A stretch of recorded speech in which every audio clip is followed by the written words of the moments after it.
from an internal perspective, it's growth. The personal growth makes every aspect of my life better with every step forward I take. And so that I can't think of anything that's more meaningful, because then I have more capacity for other people. I have more forgiveness. I have more fun. I have more generosity. I have more space. Hi, this is Shauna, the CEO and founder of Fuel Talent. One of the things I have loved most in my 25-year recruiting career has always been the stories that people tell. Stories of leadership, career choices, company ideas, and team building. My inspiration for starting the What Fuels You podcast came from being curious about people's lives and wanting to help share their stories. What path brought them to this place? What decisions did they make that led to failures and successes? Who influenced those decisions, and what lessons were learned along the way? I hope you enjoy the What Fuels You podcast. Today's guest on the What Fuels You podcast is Anna Gudmundson. Anna has been a senior tech business leader in the international high-growth scene for 15 plus years.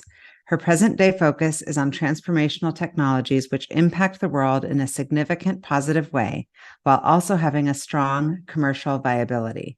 As CEO of Sensate, a consumer stress management technology company, she is tackling one of the biggest challenges of our time, stress and mental health. Apart from a passion for technology business, Anna has a huge curiosity for personal growth and the human potential, both in what she produces and how she leads. Anna leads Sensate to mobilize cutting-edge science and technology informed by wisdom drawn from old traditions and practices to bring greater calm and consciousness to our current overstressed world. Anna, so good to see you. I'm going to hit you with some rapid fire. Thanks for being here. You get hit with the hard stuff first. All right, thanks. Okay, cool. I know that do you sing a little bit? Sorry, what was that? Do you sing? I have for some reason thought like, oh wow. You're like, ruh-roh, here we go. Okay. Well, I sing in the car, maybe. I did actually sing in a choir for 20 years. Yeah, from 7 to 27. Yeah. I love that. Okay, so my first rapid fire question is, what's your karaoke song? Okay, so I don't actually particularly like karaoke, but I have to admit I did sing in the car yesterday, karaoke style, and I did sing "Oh Darling" by the Beatles. Oh, great. The Beatles. Because you can kind of sing really loud to that one. And that was the energy I needed. And I know that you're a world traveler and have lived all over. So I'm curious, what's your favorite city? Favorite city? Well, I did spend 16 years of my life in London. And I think when you're young and early career and meeting people from all over the world, it is an amazing city. So every part has its different stage. I'm really, really happy in Los Angeles right now, but I'm living with my boyfriend, his two teenagers and a dog, and it's a very different lifestyle. But I think London is a very dynamic and very exciting city. I love London too. Is there an app that you cannot live without? An app I cannot live without. Oh gosh, it would have to be my calendar. What else? I have various meditation apps that I use quite frequently. But I live by my calendar, and I'm an absolute calendar wizard, managing time zones, managing how I set up the days and everything. Yeah. What are 3 words that your friends would use to describe you? Wow. I'm probably energetic, maybe driven, and I have to say a few friends had said I'm a bit alien. So, I might have to throw that in there as well. What makes you alien? That's not the rapid fire part, but now I'm curious. I don't think, this is a common thing. I think a lot of entrepreneurs in general feel like they didn't really fit in, that there's something kind of different about you, and thinking different about things. I think there's also an aspect of me which is really into mathematics, quantum physics, multidimensionality as a very natural way of perceiving the world, which actually interestingly ties into Sensate, because obviously we're working with energy and frequency, which is the universe also understood by Tesla and Einstein and so on for a long time, but we not really got there yet on a sort of mass level. I don't know. I think those might be some aspects, but I'm a little bit puzzled myself. There are actually how many times they sort of I know it's an alien, but more meaning like she's like different in some way. Yeah. Oh, that's good. Are you an introvert or an extrovert? I actually am very 50-50. So, and sort of that is by the definition, like what generates energy for you. So I do need my internal time. I find a lot of energy and grounding and intelligence from deep, quiet time and meditation. But I also love being around people who are alive. Just being out where people are laughing and having a good time and dancing is just like I really soak up that energy. And I love people. Yeah, I'm the same way. And what are you most thankful for? I'm asking you this like as Thanksgiving is approaching. Oh yeah, gosh, I actually do three things I'm grateful for every day. It's hard to. I'm grateful for. Okay, I'll say one thing. I am grateful for having found and chosen when I was younger to grow and evolve. Because life is just better every day from um, working on myself, from investing in myself. So that whole aspect, and for me, it's like I have a message to the world, which is neuroplasticity is real. Like I wasn't born the way I am today at all. I got here. I had insecurities. I procrastinated. I had all sorts of other issues, which now I'm a completely different person. Don't think I would have recognized myself, and that's all based on like almost like this because I was also a software engineer once upon a time, and so it's code. I'm like, oh, I got a bug here. Like this is an inefficient part of my code. Like, how do I fix this? And it's all fixable. It's really quite fascinating. I think there is something that is our true essence, but in terms of anything, any pattern we have in our lives that are not helpful, that's just back in the code, and it's totally reprogrammable. So I think I'm most grateful for that because it really makes my life constantly better. I love that. You know that I've never asked that question on the podcast. But I was just in that mindset because of Thanksgiving. And I'm curious about your gratitude practice. So do you write it down or do you just say it out loud, or where do you track your gratitude? I write it down. So I have a process where I wake up in the morning. I do a little bit of breath work. It's quite short. And then I write down three things I'm grateful for and my intention for the day. And also then I either do a little bit of journaling depending on how early morning calls I have, or I just look at what are the most important things I need to get done today, and that's more sort of work related. But sometimes it's literally I have to get my ass to the gym today, if the day before has not manifested in that way. So yeah, it's part of my morning routine. Yeah. Okay. So you're sounding like too good to be true. So this question is perfect now. What is the habit that you're trying to break? Um, Okay, so first of all, routine is really difficult for me. I have definitely a very strong innate driver towards diversity. I am extremely curious and an explorer. So I've lived in many countries. I've traveled around the world on my own. And so routine is actually not very natural to me. So in general, I struggle to keep routines. And even with what I'm saying that I'm doing every day, I skip it quite often. I do get back to it, which for me is good enough. But in general, for example, right now, one of my worst things is I sit for way too many hours in a row, and having being our product is used by many longevity people, and so I'm acutely aware that sitting still for hours on end is really bad for longevity. It also reduces the oxygen to the brain, and that, like, I need to break that habit. I need to get up and Yeah. just do a few stretches or a few jumping jacks, or whatever it is. It's not really hard. And one I would love to do is dance on my own for one tune.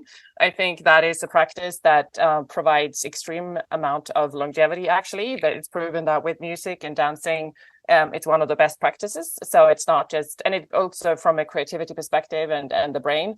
I think we need to take that seriously. There's more than enough evidence. Plus, it's fun. But I was going to that's say maybe we should like walk and talk, although I have questions in front of me.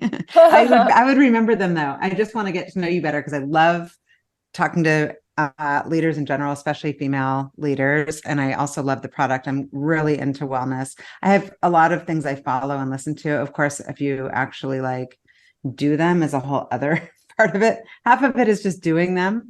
So I love it. Where did you learn all this from? Like, you said kind of, I was here and I believe that I've kind of grown and evolved over time. Let's start from the beginning. So where are you from? And tell me about your family and kind of story origin.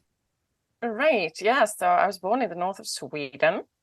My parents are actually more in the arts. My dad is a musician and a professional photographer, and been reasonably well recognized for his work there. And my mother is an actor and has also never been without work her entire career, mainly stage. So I grew up with writers and singers and directors and actors. And I think that scene is very, very different in Sweden to Los Angeles. I think Yes. here it's a lot of you go big. If you're working on stage in the north of Sweden, it's because you love your job. You love what you're doing. You love getting up in front of people every night. So I think it was not a toxic environment at all. It was people who were really living their soul dream and loved what they did. So I did see people who were really living their passions, I think, growing up.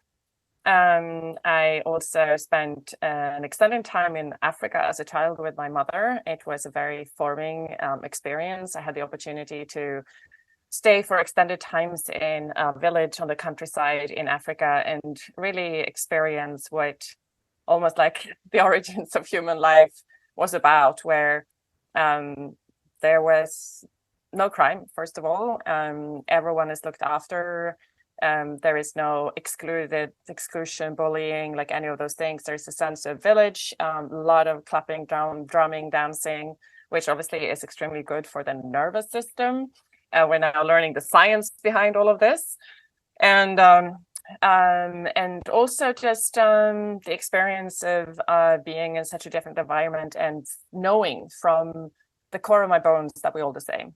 You know, it's not an intellectual view on race. It's an experienced knowing that we are all the same, because I was 5 years old and I played with the other 5-year-olds and that was it. So I think I'm very grateful for that experience. It really expanded my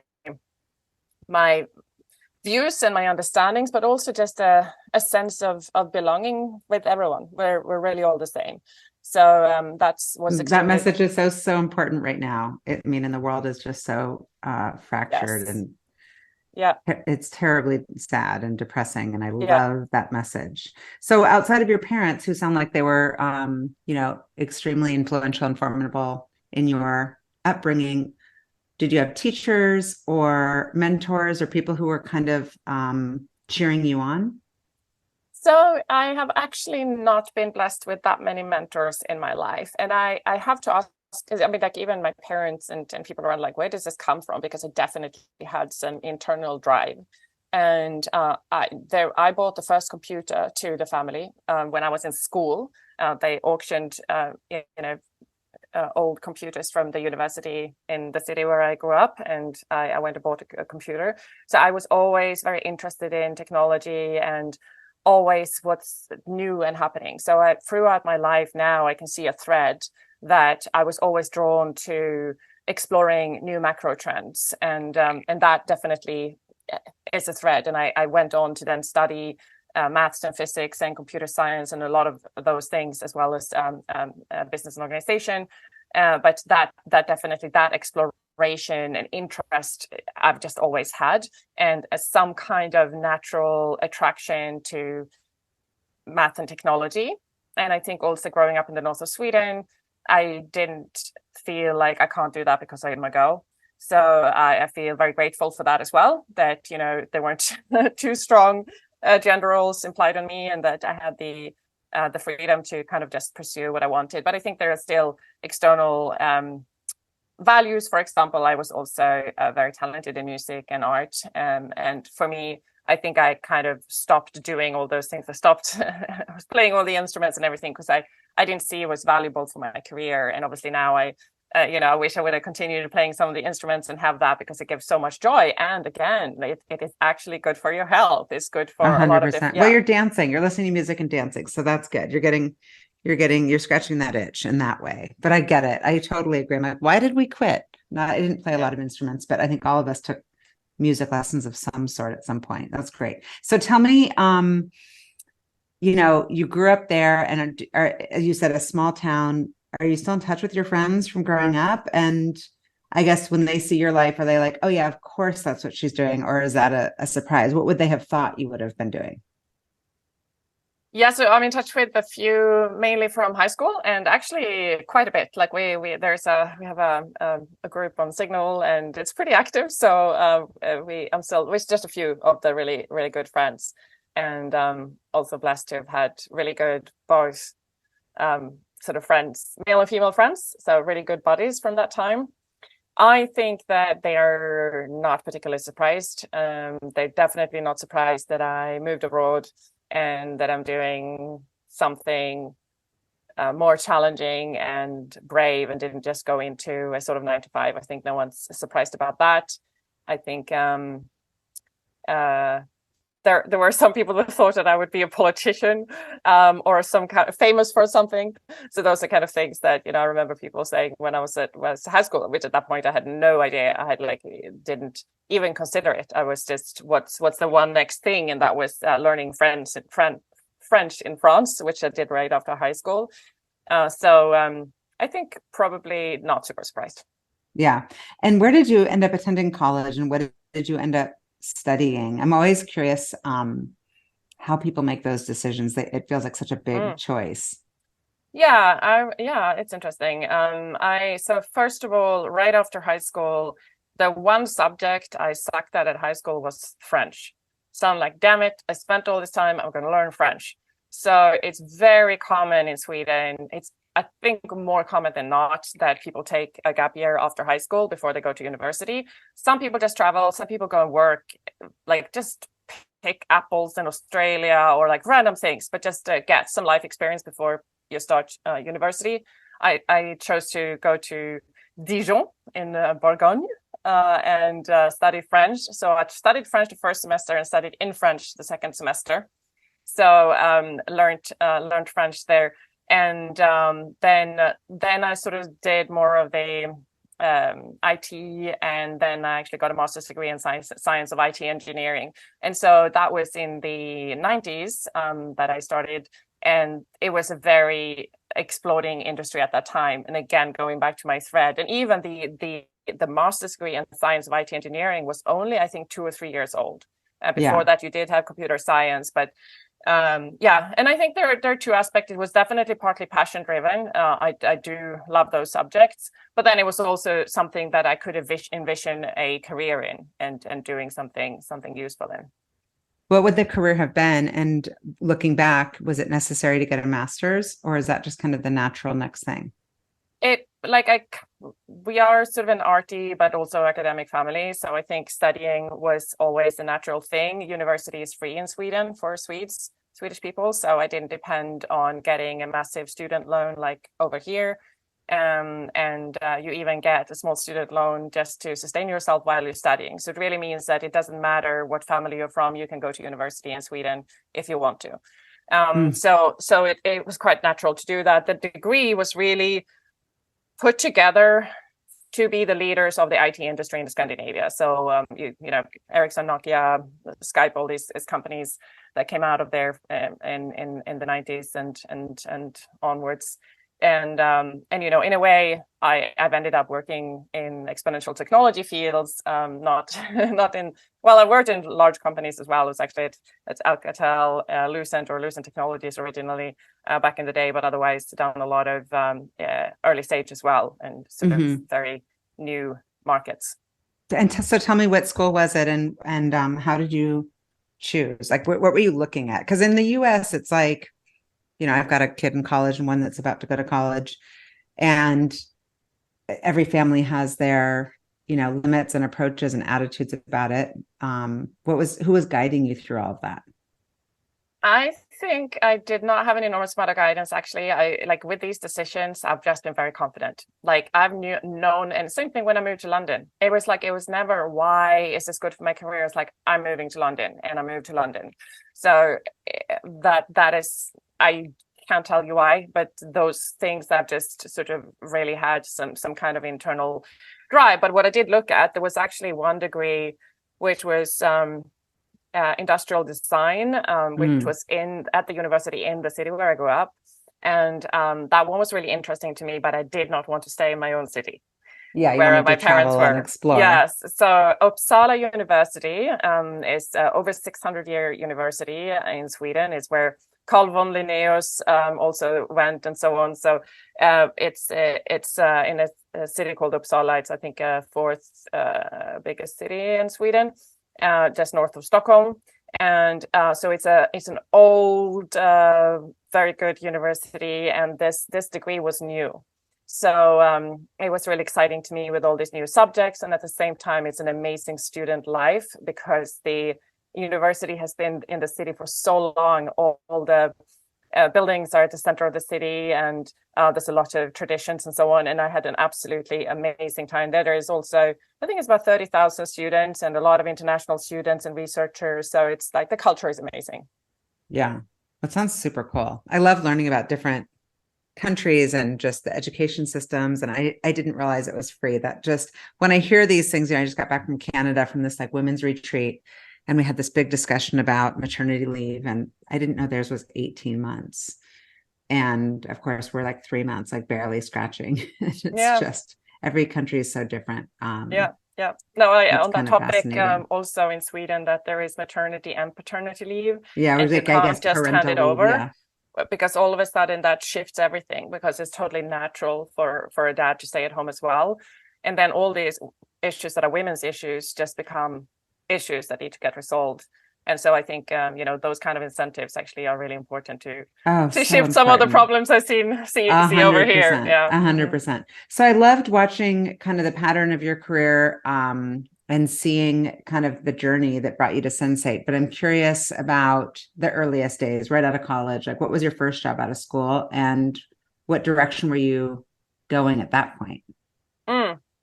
Yeah, so I actually my project I did a first sort of work, but project also as sort of the end of my degree, where I went to Madrid and at a lab at the Polytechnical University of Madrid, where I developed a 3D programming language. So it was part research project, but that was sort of very hardcore technical. Then I moved to London, and after having actually written a grammar for a programming language, and so defined a whole grammar, encoded that in a schema, and then programmed the interpreter into a 3D rendering engine in C. Then I couldn't get a programming job in London because I don't look like a programmer. Apparently, this actually bumped into a couple of people that I interviewed later on, and they said like, just I couldn't see you as a programmer. So I ended up getting a coordinator role, and very, very, very rapidly, I think I was promoted before 6 months at Lucent Technologies, and then sort of very rapidly went into managing complex technical projects at Lucent Technologies, and then shifted towards the non-existing but just evolving mobile industry. So it was before the iPhone, and started to develop some new and innovative applications in that field. And you worked for a few companies. Which one was kind of the most formidable as far as, now you're creating a culture, you're directing an entire, leadership team, you're fundraising. There's so much that goes into leading a company, and we all pull from different experiences. Like which job in your past kind of prepared you most for this role? So probably the more recent ones, because I've been more senior. So at some point, obviously, I've learned from other people, and I think more. I'm very grateful to have worked both in gigantic companies and startups and everything in between, because you learn how all different aspects of the business work. Yeah. So that's been extremely helpful. Also, I would probably say that I also worked as an independent consultant for venture-backed companies, and that was an extremely good accelerator, because I've always been fast at processing and learning, but just getting methods for, okay, this is this new field. I give myself a week to know what I need to know. And so many of the clients that I worked with, like, how do you not understand this much after 1 week? It's because I actually, from not doing just one business, but then I would go in and do projects, I developed my own methods of how to really learn fast and really identify what are the things I need to deeply understand in order to understand this industry, this business model, this company, this culture, what's not working. So very quick. It's both who I am. I'm not extremely good at retaining information. There are like things like I'm not extremely detail oriented. I can more set myself up in the areas I need to. But that to kind of just like, what are all the different things I need to understand here, from both interpersonal to assumptions to culture to hardcore numbers or technology. And so identifying that and then just like going straight in, I really developed sort of my own method to do that worked really well for me. So that way of approaching problems and learning, I think is extremely valuable. Oh, definitely. And can help you show up in such a different way as a leader because you can draw from so many different experiences. At what point did you say kind of like, I have it in me and I want to be an entrepreneur?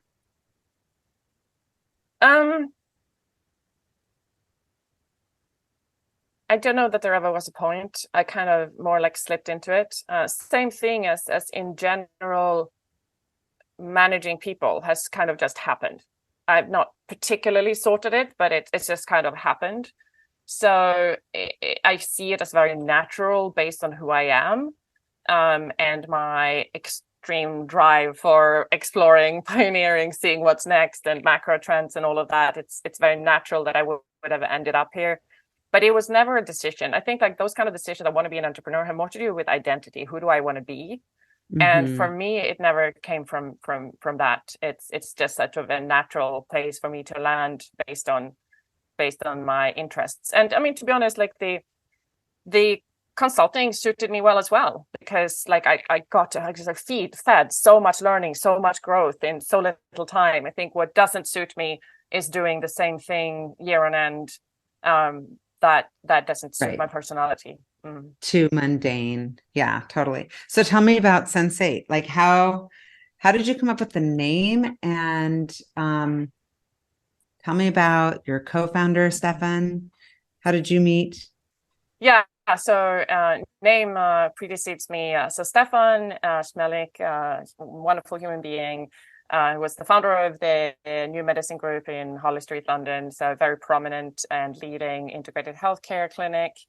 And I knew of the clinic long before we were introduced. I was living in London at the time. It's very well known. And we were introduced by several people. It was this thing where like, he's like, who is this Anna Gudmundson? And I'm like, why are people introducing me to this Stefan guy? And I was actually selling a public company at the time. So I was very stressed and said like, hey, I think you're an amazing person. Let me see if I can help you. Maybe take an advisory role, but I really don't have much time right now. So fast forward, there were two reasons, both because I wanted to help him. And I think, he is a practitioner. So in terms of business and scaling a tech company or any of that, right? So I could see that he needed help. And then I thought I was interested in the product mainly from my geekiness, because I do think that we're entering a paradigm of really understanding reality as vibration. Again, the alien geeky side of me. And so I'm interested in real life applications of that. So it was more, well, I didn't particularly see this as potentially a global, global brand company that is going to change millions of lives. But then I got to help him on an advisory plus a little contracting basis on the side to get the first product to market, and I got to test both commercial viability. And then I was absolutely blown away by the usage numbers and retention, because that's actually something I didn't expect. And I've worked in wellness tech and fitness tech. And the challenging thing, and I love humans, but it's also kind of understanding and have humility for where most of us are at. As a population, we're generally away from driven. It means that we avoid pain instead of striving towards goals. Yes. And it's a small percentage of us that like are driven towards making the world better, making ourselves better. It generally is kind of, I just want to avoid pain and the away from drivers, the sort of painkiller. And it's very difficult to get people to change behaviors. So I'm used to having evolved through the whole mobile era with all the, gamification and habit creating features and all of these things. And you still in habit changing when it comes to wellness, looking after yourself, meditation, fitness programs, diets, all of that, you get single digit retention. It's like the vast majority within 30 days are gone. And there's a small percentage that make it through and actually create any sustainable change at all. So I was used to that and looked at our 90-day retention for that first batch that we've sold online. And I'm like, yeah, guys, the retention numbers are 10x normal. There's something wrong with the numbers. You got to fix how we're tracking data. And lo and behold, that was not the case. It was I'd never seen anything like it. And I really realized that this could change millions of lives. And this is a problem that is mainly unresolved. People are stressed and anxious. It's causing us all sorts of physical disease. It also makes us not conscious beings. When we activate the stress response, we actually disconnect the prefrontal cortex or suppress the connection in order to survive. And that is our conscious mind, our empathy, our problem solving, our executive functions, all of that. So with a population that's constantly stressed, our systems don't function. We are not looking after each other. We're, bullying our neighbors instead of helping our neighbors. And so that was, really, really important driver for me as well. And I went on to take a board director role. And then I went on to co-found the company. Actually, it took several months until I agreed to take the CEO role. But then I really knew what I was getting into. Yeah. Well, it's almost like you had proof of concept. It's like the perfect scenario. It's like high risk, but not so crazy high risk because you've already gotten to see that there's some traction. Yep. What was the go-to-market strategy at that point and how has it changed over time? So I was, again, initially really just interested in testing and getting viable data. And so I think what a lot of companies do, because their main thing is like, I just need to validate that this product works because I want to know that the product works. Whereas I'm like, I want to know if the product doesn't work, because then, we should really position this as a niche product or whatever. So we sold primarily with broad messaging on Facebook and could really see that we were able to sell the product that way. Consequently, I also wanted to see that was scalable. It is not the easiest, shortest route, but it's the one that's going to matter. So I personally wanted to know if this isn't going to be a mass market product. I don't want to waste my time and I don't want to waste other people's money. So if this is a small product for specialized clinics, then let's find out and let's choose a different funding strategy, a different go-to-market strategy.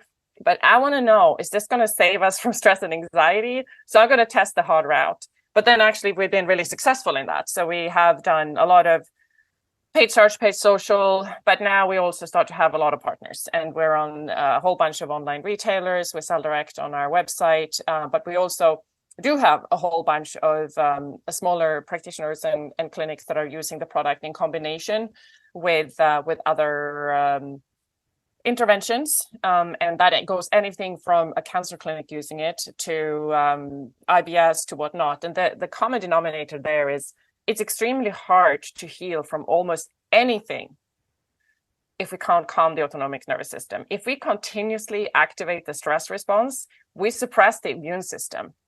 So no matter what else you're doing, if you're suppressing your immune system and also actually activate the stress response, also suppresses digestion. If we're trying to heal from IBS or any other issues, it's gonna just make it very difficult. And so a lot of practitioners are finding that including Sensate that their patients or clients can use at home between visits or in combination with their interventions, make their interventions more better outcome and more successful. And do you have any like B2B to C, or it's just straight B2C? And if people want to get it, they're just like consumers listening, is it just getsensate.com? Yes, so getsensate.com. We're on Amazon, we're in Walmart, we're in Spree, where else? And can you ship anywhere?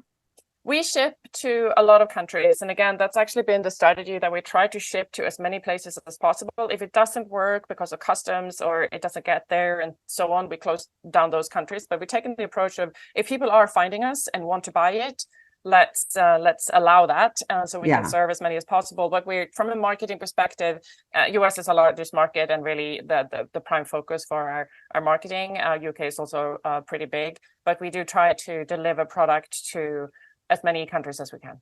That's amazing. And so tell me a little bit more about the device. Obviously, you're at the very forefront of, wellness. I guess, would you say you're in the wellness space? Yeah, wellness tech. Yes, absolutely. Wellness tech. Yeah. A couple questions. One, do you have competitors? Two, how much does the device cost? And then I want to get into kind of specifically the science and kind of what it does to our brains and our bodies. Okay, great. Yeah, like the product is, so it's a device, and you get a number of sessions for free. I think 15, that you can use as many as possible, as many times as you like, for forever. And then there is also a subscription, that, because we have a very frequent user base, so they also typically get the Plus subscription, which is $49 per year right now. And the, as I mentioned, product is $299. So competitors, great question. So actually, we call them family. So here's the deal. It's very much relating to our culture as well. Collaboration over competition. It is an abundant market. There is absolutely no need for us to elbow around us in a small pond. This is a massive ocean. Everyone is stressed and anxious, and people will need and prefer different tools. There are some people that are somewhere on the level where they're seeking ascension in this lifetime. There are some people that are clinically depressed. We're not really for either of them, but for a lot of people in between. And then there are preferences. I mean, there are people that find, potentially other products are more suitable for them. I feel very confident about Sensate based on what we're seeing, both through research and most importantly, if it wasn't working, it's extremely difficult to get people to change behaviors in this field. If it wasn't working, people would do it. So we and also, just if people aren't feeling genuinely some relief or stress from using the product, they don't come back to using it. So that's giving a lot of confidence in what I wanted to see, because you can have a lot of products that do great in lab environments, but people don't use it at home. And if people are use it at home, it has zero effect on anyone, on society, on them or their families, right? So that was like the one thing as well I wanted to validate. And then, there's also there more sort of vagus nerve stimulation devices in the medical space that are FDA regulated. They're not wellness products, they're health products.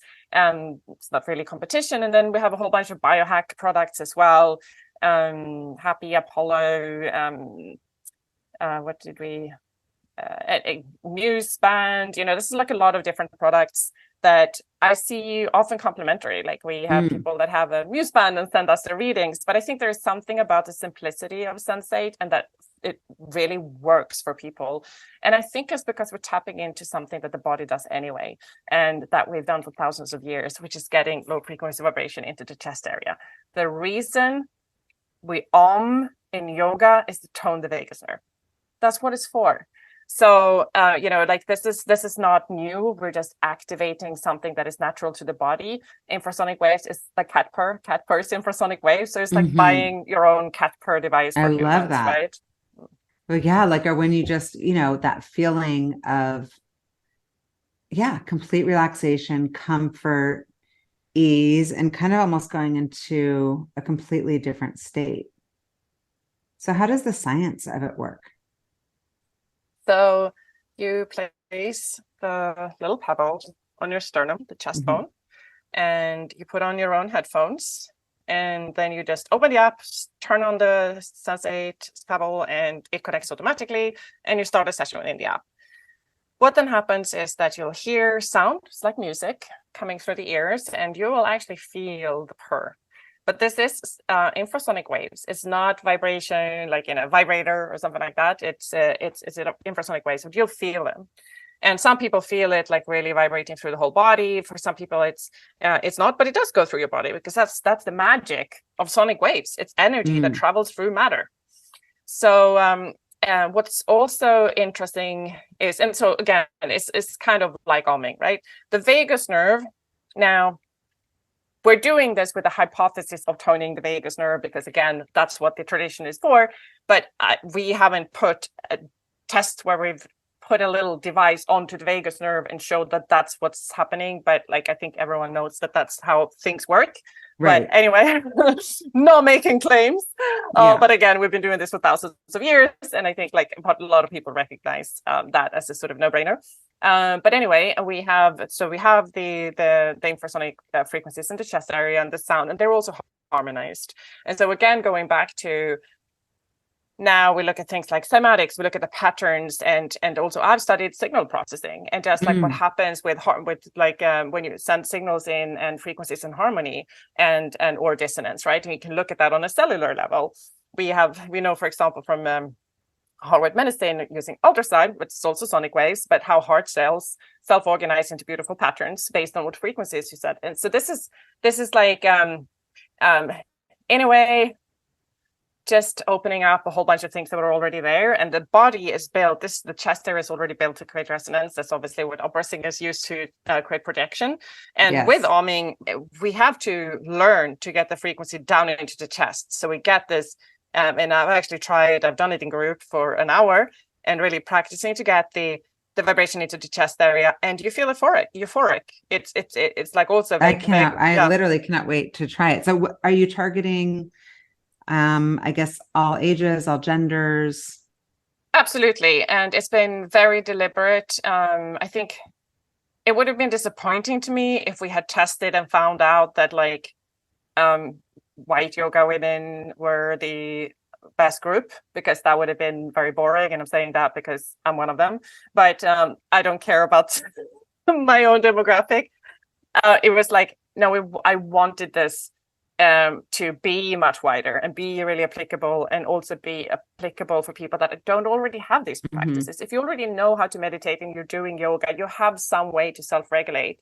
The vast majority of the population have no way to self-regulate. So it was very exciting to see that both in research in terms of customer exploration, larger questionnaires, all of those, but also from even marketing data, that we're actually attracting the best performing audience is wide.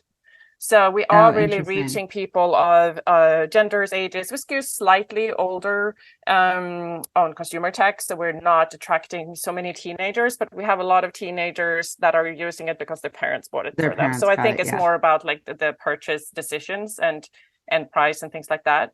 But yeah, we have almost 50-50 men and women, which is also very exciting. And really people from all walks of life.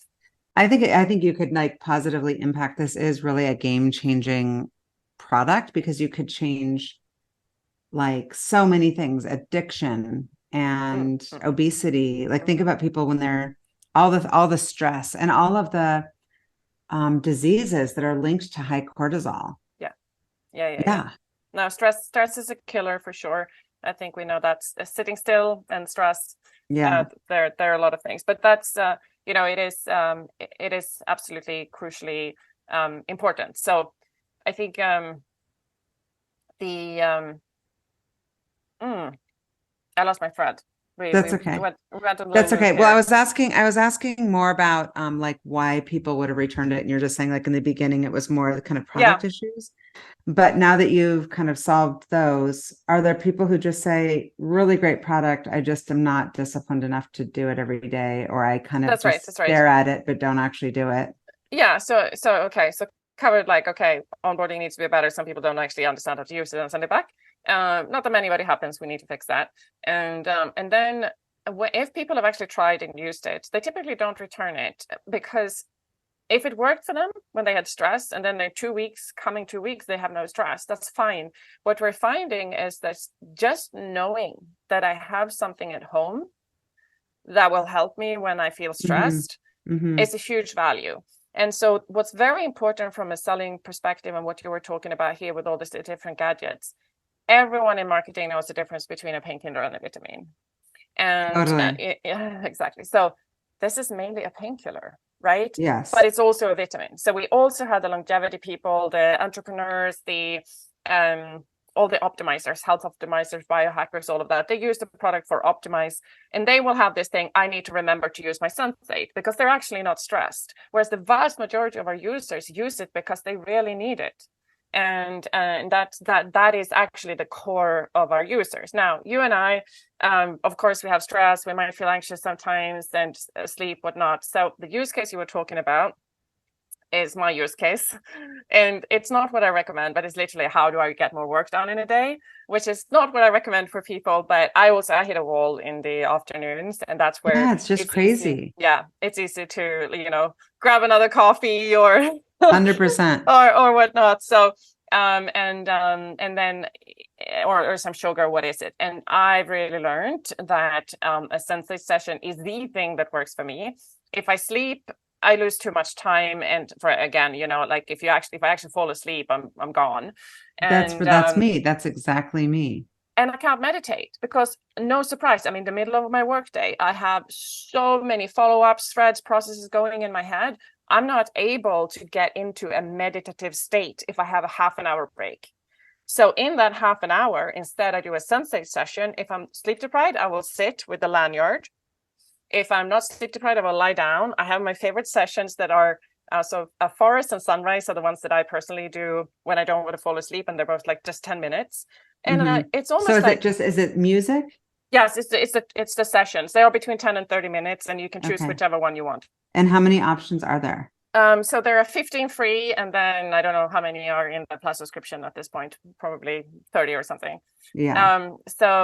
And you can use them. Some people love to use, especially for sleeping, the same one every night. So before sleeping, so that's very common as well, that people have their favorite sleeping session that they do before sleeping every night. And for me, what's interesting is that, I have all these things going on, but when I do a Sensate session, it's almost like the thoughts just go into the background, like some background noise. Great. And then I get this nervous system relaxation, and I come out of it. And of course, you're taken down the pace, right? So your heart rate is lowered, all of that. So you are relaxed when you come out of it. It only takes a few minutes, and I will have more focus. I will not grab that extra coffee. And so I'm very much noticing the difference in my ability to then have focus and feel good and enjoy working and long hours as I do. I'm so excited to try it. Okay, so how did you end up funding the business, and how much did you raise, and what stage are you at right now as far as your growth and fundraising?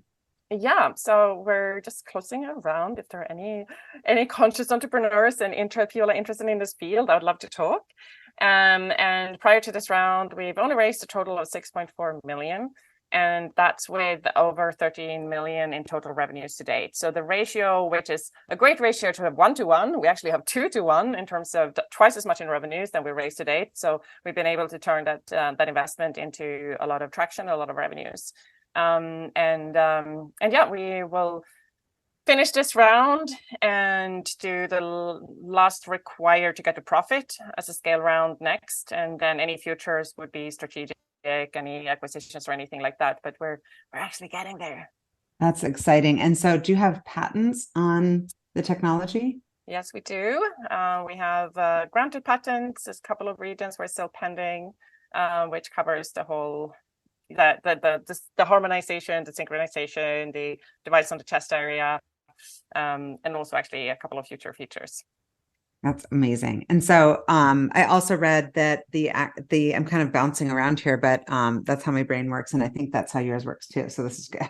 We're both like I read that the device activates the parasympathetic nervous system, but also can help lower blood pressure and improve heart rate variability.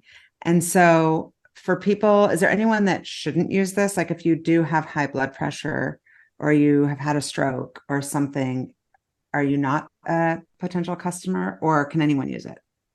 So first of all, we don't actually make any medical claims at all. I think, there are a lot of people that have used the product and also writing and telling other people about it for particular things, apparently, including long COVID and POTS. We have made no claims, no testing, no research in that field whatsoever.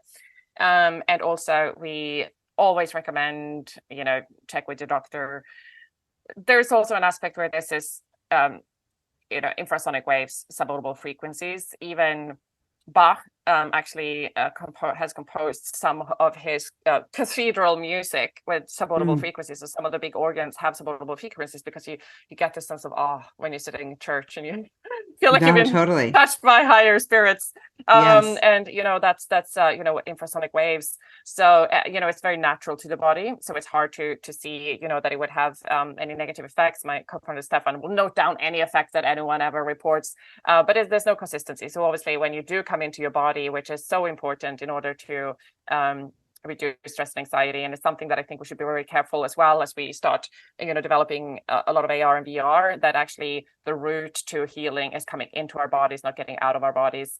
So like very, very important point. I think we can feel better for a moment, but in order to actually consistently feel better, we have to come into our bodies. And then sometimes we do notice sensations that we didn't before.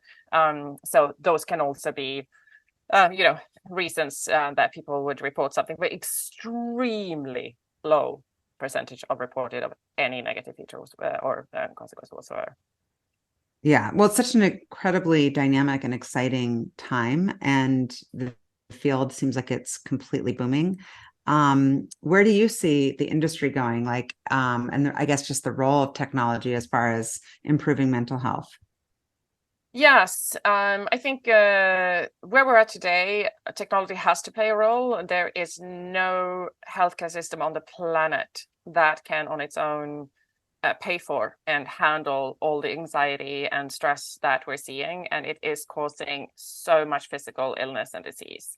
So we need to use technology as I think it's intended, which is technology is as an amplifier or an accelerator. And having worked in technology my entire career, it's accelerated markets, it's accelerated communication, it's also accelerated some bullying, it's accelerated, so that it's just bringing consciousness to how we develop things. And I feel that is one thing where sometimes as well there's been a bit narrow-sightedness, like I live in San Francisco and I work with other entrepreneurs and VCs and techies and think that that's the whole world, and we roll it out and it's like, oops, everyone's using this in a different way than I intended, and maybe that's not helpful. Like we need to understand a little bit more psychology and humans and social psychology and really like care and think about all the different consequences.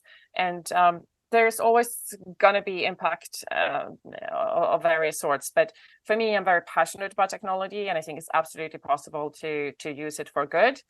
There's a lot of things happening in this field, but also if you look at just a market of, emotional, mental wellness and health, we've some decades ago we didn't have fitness industries. It's hard to remember, right? We were it's a multi-billion-dollar industry now. Right? Yes. Yeah, naturally. And then all of a sudden we started to just sit and work, and now we have all these gigantic companies in an enormous industry, and this is happening right now, and it was really accelerated with the pandemic. So from a market perspective, also, I am again in an exponentially growing field, but I also feel now really working with something that is genuinely helping people, and I feel will meet an incredibly large need.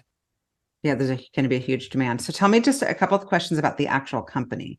Tell me a little bit about the employee base. How's the culture? What's it like to work there? Great. So we have sort of 3 hubs. We're a remote team. We were remote first already, so we just had hot desks, and then during the pandemic we went full remote.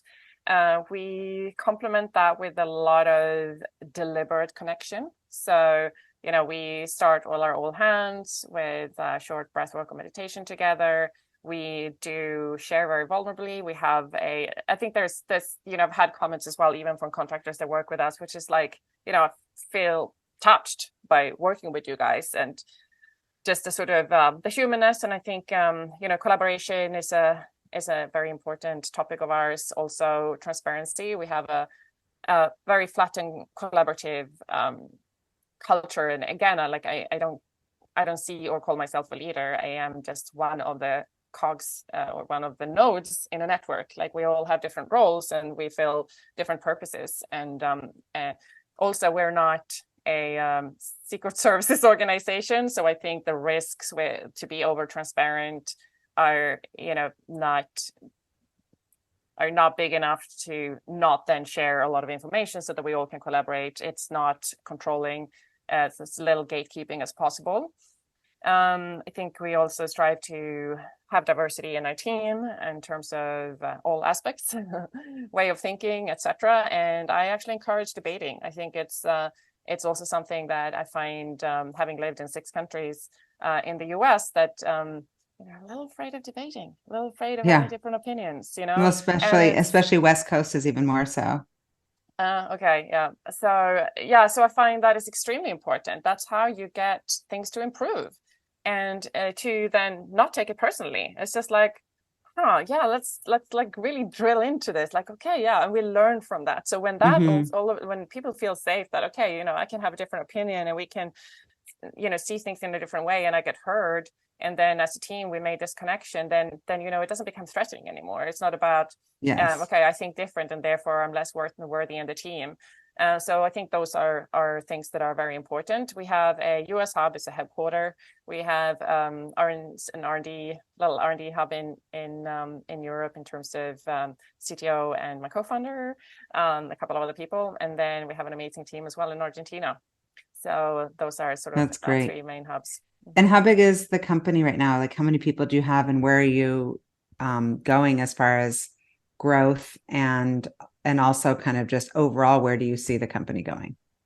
Yeah, so we are a hybrid team, and having worked my entire career in fast-growing tech, that's been very common to me to develop. It's like some are in-house, some are out-of-house, some are full-time, some are part-time. But I tend to still retain people, even if people are coming in and out on a project basis. It's like pretty much the same people. So very good, very high return or retention when even when it's part-time or contract-based.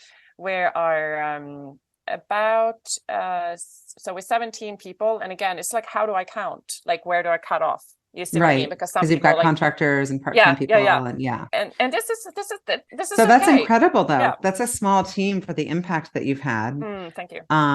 That's amazing. That's really, really cool. And so I'm guessing that you're working your ass off. How do you personally, balance with your own self-care outside of using the device? Yeah, it's been a journey. I've been near burnout in 2 previous jobs, so I've been on my journey there and learned a lot. I was actually sick as well for a few years. I was still working, but I had extremely low energy and deteriorating health. I was saved by functional medicine, so I'm infinitely grateful for functional medicine. And so I really learned to get into my body, and I think now I feel when I burn adrenaline. So I feel when I'm as you can notice, I'm really high energy and love my job and whatnot. So, but when I I know, okay, I'm actually tired, I need to take a break right now, I typically do it. If it's something that there's a deadline, I need to get this out, I'm like, okay, I'm going to push, but then I need to compensate because I can feel I'm burning adrenaline. And I have a lot of tools. I have a lot of different breathwork practices that I can use for upregulation, downregulation, whatnot. I have Sensate, which is the kind of baseline. If I don't have capacity, brain space, or energy or focus for other practices, like Sensate always works, so that's great. Movement, I have to exercise. Recently, with just closing out the funding, it's been extremely hectic, and I've not been as much as I can, and I actually feel the energy reducing, right? So it's like getting exercise extremely important. I eat healthy. I'm very happy that my boyfriend and I both have healthy lifestyles. Don't actually drink a lot of alcohol. I had definitely in London a lot of being out drinking cocktails and going out on the weekend and things like that. So it's also a stage where I don't care so much about it anymore. But I'm not hyper. I'm not this sort of never. I mean, we'll have a cocktail or a bottle of wine with dinner every now and then. So it's not.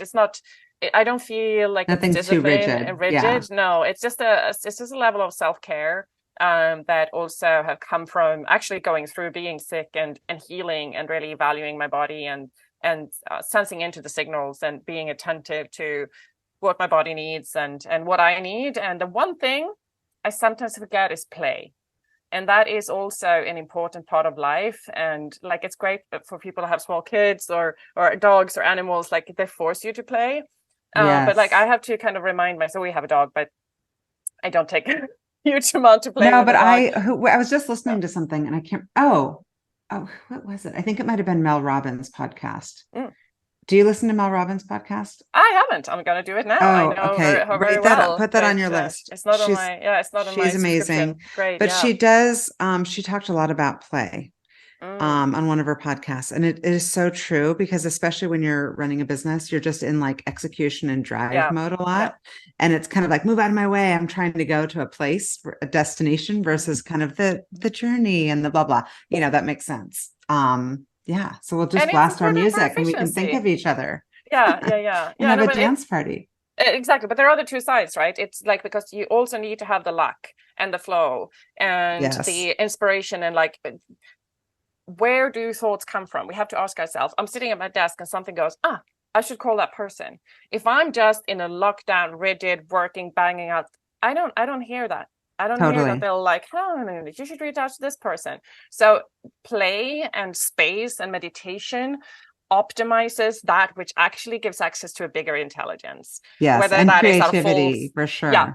exactly. Yeah. Great Oh, ideas. this is fun. I love talking to you. My final question is what fuels you? I think I'm deeply driven by a better future. I like solving big problems. I love macro. So again, like, I'm not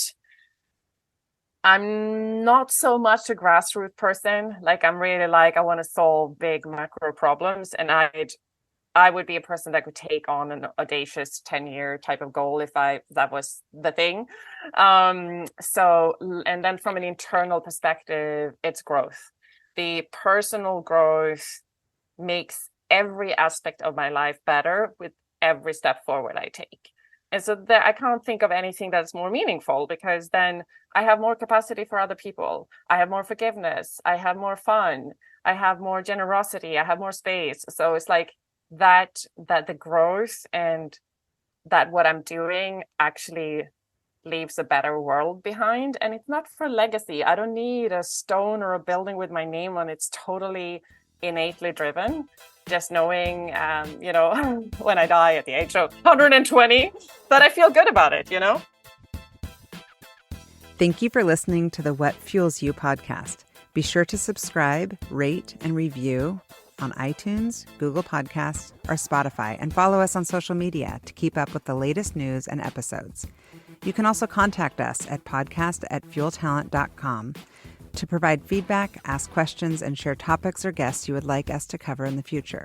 We hope you feel inspired by our guests and that we have helped fuel your day. Join us next time for another episode of What Fuels You.